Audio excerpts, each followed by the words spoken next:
Hello students, welcome back to my YouTube channel. So exercise 7.4 over हो चुकी है। जिन students ने वो मिस कर दी है प्लीज़ प्रीवियस वीडियो को जाके ज़रूर देखें।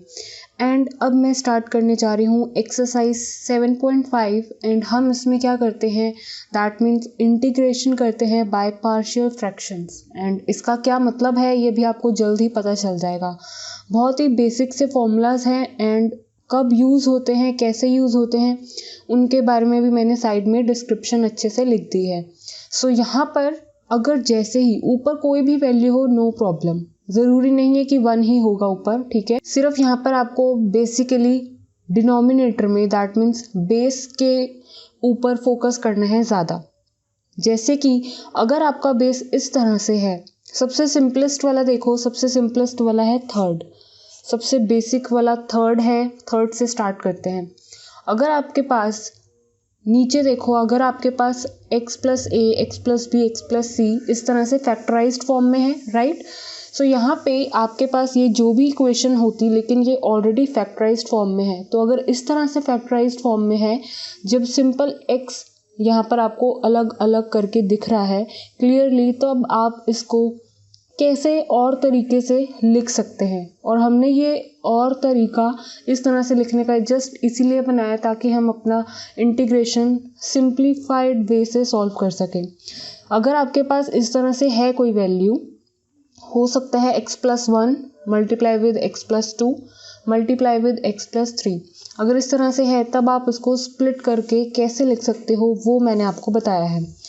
जनरली आपको क्या करना होता है, ए बी सी खुद से कांस्टेंट वैल्यूज़ लेनी होती हैं और उनको आप बेस को कैसे स्प्लिट कर सकते हो एग्जैक्टली इस तरह से, ठीक है। ये तो हो गया एक स्टेप, दैट मीन्स जब आपके पास इस तरह से होती है वैल्यू। हमेशा अगर आपके पास x इस तरह से है, फैक्टर्स इस तरह से गिवन है, तो हम इस तरह से ही स्प्लिट करेंगे।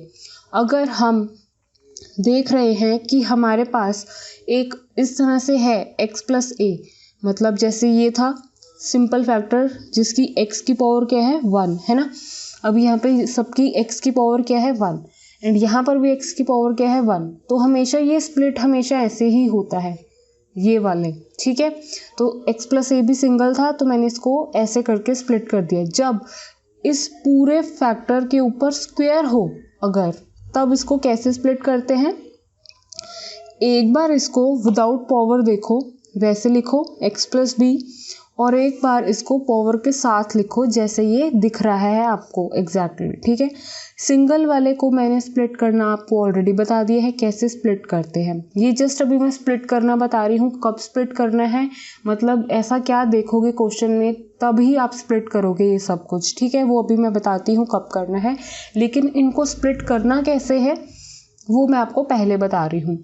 तो यहाँ पर देखा, एक आपके पास x की पावर 1 थी, यहाँ पर भी x की पावर 1 ही है, लेकिन इसके ऊपर क्या है, पूरा स्क्वायर है। तो जब किसी के ऊपर पूरा स्क्वायर होगा किसी फैक्टर के ऊपर, तब आप उसको एक बार सिंगल करके लिखोगे x प्लस बी की पावर 1 और x प्लस बी की पावर 2, ठीक है।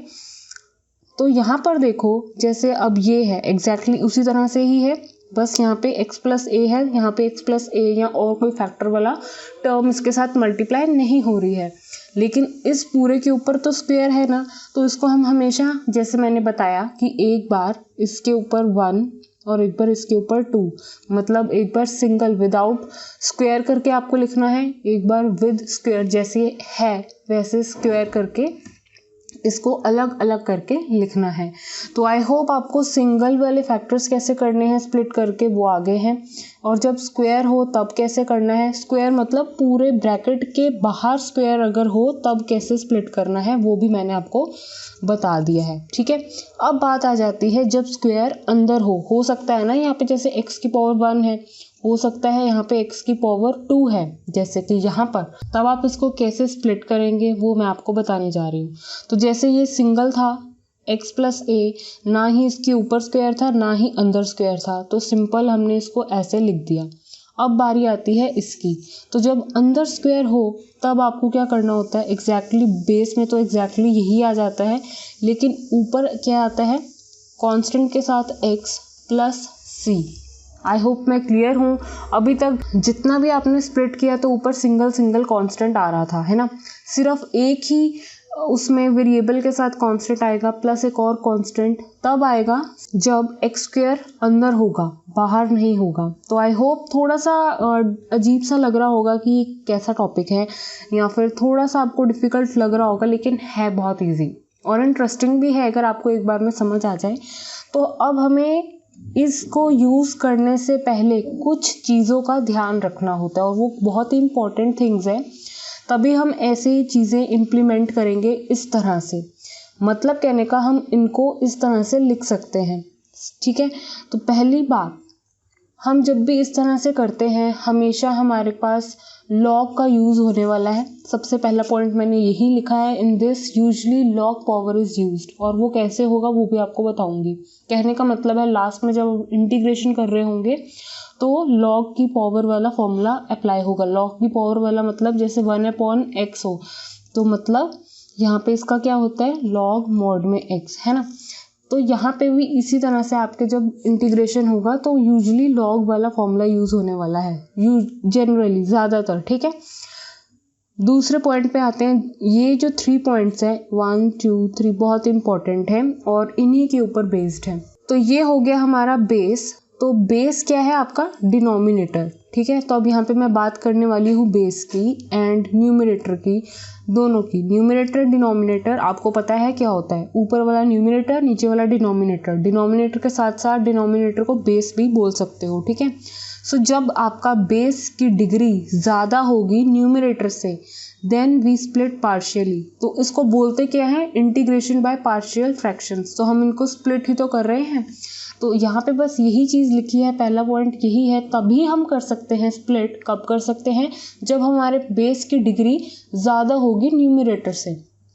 अगर सपोज करो मैं ऊपर अभी 1 है, सपोज करो 1 ना होता, यहाँ पर x होता और नीचे क्या है, x भी है और यहाँ पे x प्लस बी का होल स्क्वायर भी है। अब देखो यहाँ पे बच्चे कंफ्यूज होते हैं कि मैम आपने जो अभी पॉइंट बताया है ये कैसे पॉसिबल है, या आप क्या कहना चाहते हो। मैं यहाँ पे बस एक ही चीज़ कहना चाहती हूँ, आपको डिग्री देखना आना चाहिए। न्यूमरेटर की डिग्री क्या है, डिनोमिनेटर की डिग्री क्या है।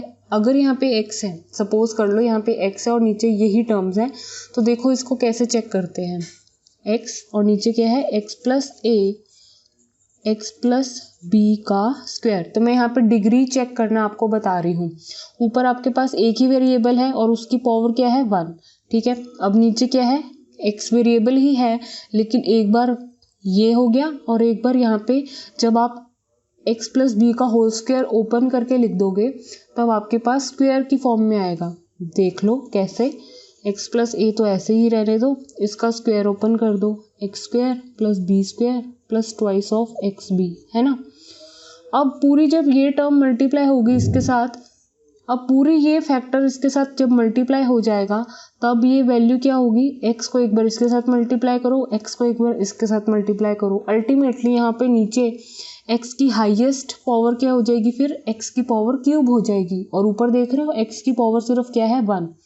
तो यहाँ पे देख लो क्लियर पता चल रहा है कि न्यूमरेटर की जो डिग्री है दैट मीन्स 1 वो छोटी है और डिनोमिनेटर बेस की डिग्री क्या है, 3 जो कि बड़ी है।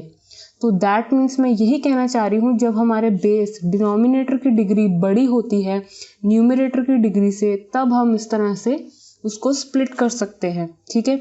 अब ये जितने भी पॉइंट्स लिखे हैं यहाँ पे उन सब की डिग्री क्या है, बड़ी है। अब तीनों फैक्टर्स को मल्टीप्लाई करो तो एक्स क्यूब बनेगी हाईएस्ट पावर, ठीक है। आप मल्टीप्लाई करके देखना, ठीक है। नीचे एक्स की पावर बनेगी क्यूब। तो यहाँ पे अगला पॉइंट कहता है कि जब बेस और न्यूमरेटर, हो सकता है ना कि ऐसी बात भी तो आए कि ऊपर भी सेम डिग्री है और नीचे भी सेम डिग्री है, लाइक इस तरह से ऊपर भी 2 है और नीचे भी 2 है, सेम सेम हो गया न्यूमरेटर एंड डिनोमिनेटर की डिग्री, तब हम इसे स्प्लिट नहीं कर सकते, ठीक है। तब हम इसे स्प्लिट नहीं कर सकते। तो हम वहाँ पे भी एक छोटा सा अनदर मेथड, एक सोल्यूशन अप्लाई करते हैं जिसकी हेल्प से फिर हम बाद में हम इसको इसी तरह से स्प्लिट कर सकते हैं।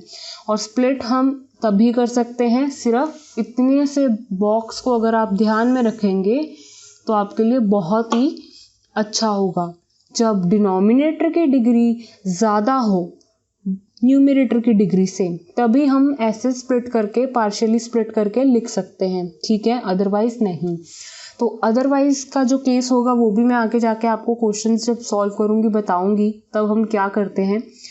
अब जब न्यूमरेटर की डिग्री, हो सकता है ना कि अब न्यूमरेटर की डिग्री ज़्यादा हो और नीचे वाले की कम हो सकता है ना कि ऊपर 3 हो और नीचे छोटी हो डिग्री बेस में, है ना, ऐसे भी तो हो सकते हैं, ऐसे भी तो आपके पास फंक्शंस आ सकते हैं इंटीग्रेशन करने के लिए। तो तब भी हम स्प्लिट नहीं करते हैं इस तरह से, हम तभी इसको इस तरह से स्प्लिट करते हुए देख रहे हो जब आपके पास बेस की डिग्री, डिनोमिनेटर की डिग्री ज़्यादा है किससे, न्यूमरेटर से, ठीक है। तो एक ही रूल है आपके पास, जब डिनोमिनेटर की डिग्री ज़्यादा है न्यूमरेटर की डिग्री से तभी आप स्प्लिट कर सकते हो।